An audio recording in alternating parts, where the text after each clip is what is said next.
It was late one fall in Halloween land, and the air had quite a chill. Against the moon a skeleton sat, alone upon a hill.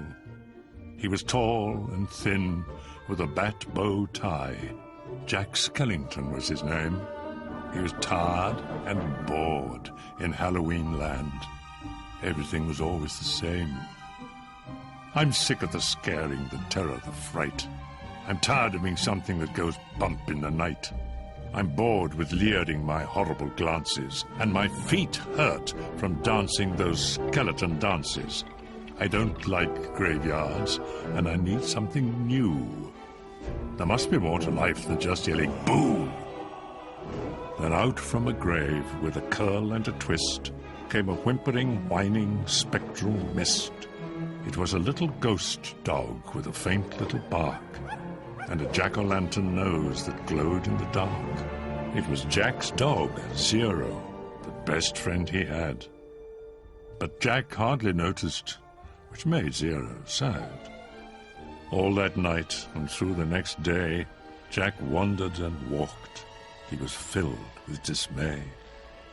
Then, deep in the forest, just before night, Jack came upon an amazing sight. Not 20 feet from the spot where he stood were 3 massive doorways carved in wood. He stood before them, completely in awe, his gaze transfixed by one special door. Entranced and excited, with a slight sense of worry, Jack opened the door to a white, windy flurry. Jack didn't know it, but he'd fallen down in the middle of a place called Christmas Town. Immersed in the light, Jack was no longer haunted.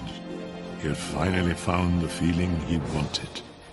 And so that his friends wouldn't think him a liar, he took the present-filled stockings that hung by the fire.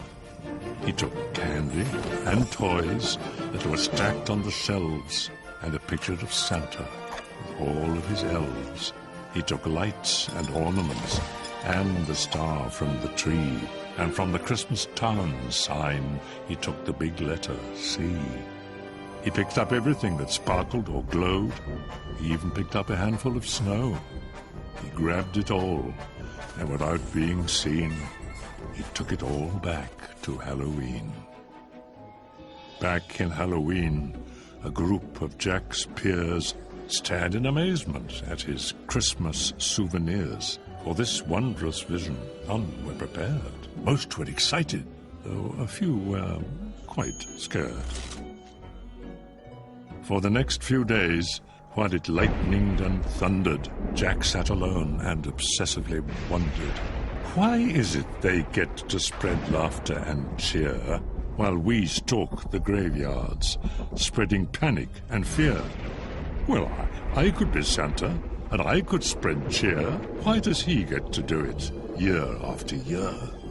Outraged by injustice, Jack thought, and he thought. Then he got an idea. Yes, why not? In Christmas Town, Santa was making some toys, when through the din he heard a soft noise. He answered the door, and to his surprise, he saw weird little creatures in strange disguise. They were altogether ugly and rather petite. As they opened their sacks, they yelled, "Trick or treat!" Then a confused Santa was shoved into a sack and taken to Halloween to see Mastermind Jack. In Halloween, everyone gathered once more, for they'd never seen a Santa before. And as they cautiously gazed at this strange old man, Jack related to Santa his masterful plan. "My dear Mr. Claus, I think it's a crime that you've got to be Santa all the time. But now I will give presents, and I will spread cheer. We're changing places. I'm Santa this year. It is I who will say, 'Merry Christmas' to you. So you may lie in my coffin, creak doors, and yell, 'Boo!' And please, Mr. Claus, don't think ill of my plan, for I'll do the best Santa job that I can." And though Jack and his friends thought they'd do a good job, their idea of Christmas was still quite macabre. They were packed up and ready on Christmas Eve day when Jack hitched his reindeer to his sleek coffin sleigh. But on Christmas Eve, as they were about to begin, a Halloween fog slowly rolled in. Jack said, "We can't leave. This fog's just too thick.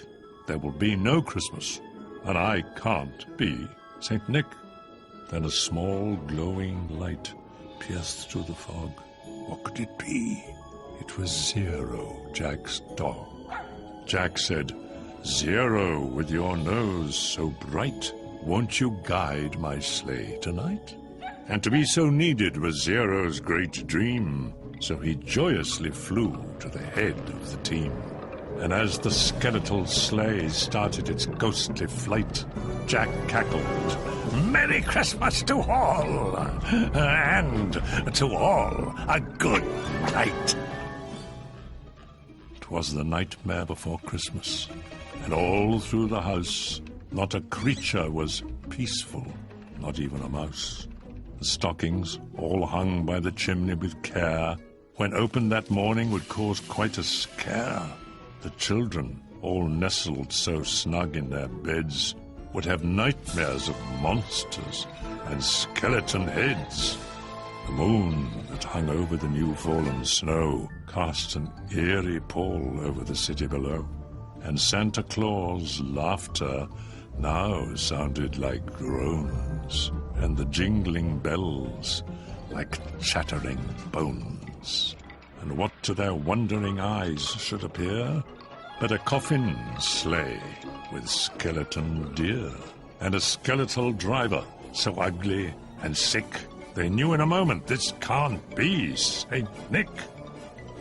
From house to house, with a true sense of joy, Jack happily issued each present and toy. From rooftop to rooftop he jumped and he skipped, leaving presents that seemed to be straight from a crypt. Unaware that the world was in panic and fear, Jack merrily spread his own brand of cheer. He visited the house of Susie and Dave. They got a Gumby and Pokey from the grave. Then on to the home of little Jane Neiman. She got a baby doll possessed by a demon, a monstrous train with tentacle tracks, a ghoulish puppet wielding an axe, a man-eating plant disguised as a wreath, and a vampire teddy bear with very sharp teeth. There were screams of terror, but Jack didn't hear it. He was much too involved with his own Christmas spirit. Jack finally looked down from his dark, starry frights and saw the commotion, the noise, and the light. Why, they're celebrating. It looks like such fun. They're thanking me for the good job that I've done. But what he thought were fireworks meant as goodwill were bullets and missiles intended to kill. Then amidst the barrage of artillery fire, Jack urged Zero to go higher and higher, and away they all flew like the storm of a thistle until they were hit by a well-guided missile. And as they fell on the cemetery way out of sight, was heard, "Merry Christmas to all, and to all a good night." Jack pulled himself up on a large stone cross, and from there he reviewed his incredible loss.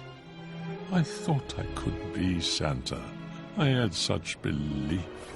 Jack was confused and filled with great grief. Not knowing where to turn, he looked toward the sky. Then he slumped on the grave and he started to cry. And as Zero and Jack lay crumpled on the ground, they suddenly heard a familiar sound. "My dear Jack," said Santa, "I applaud your intent. I know wreaking such havoc was not what you meant, and so you were sad and feeling quite blue. But taking over Christmas was the wrong thing to do.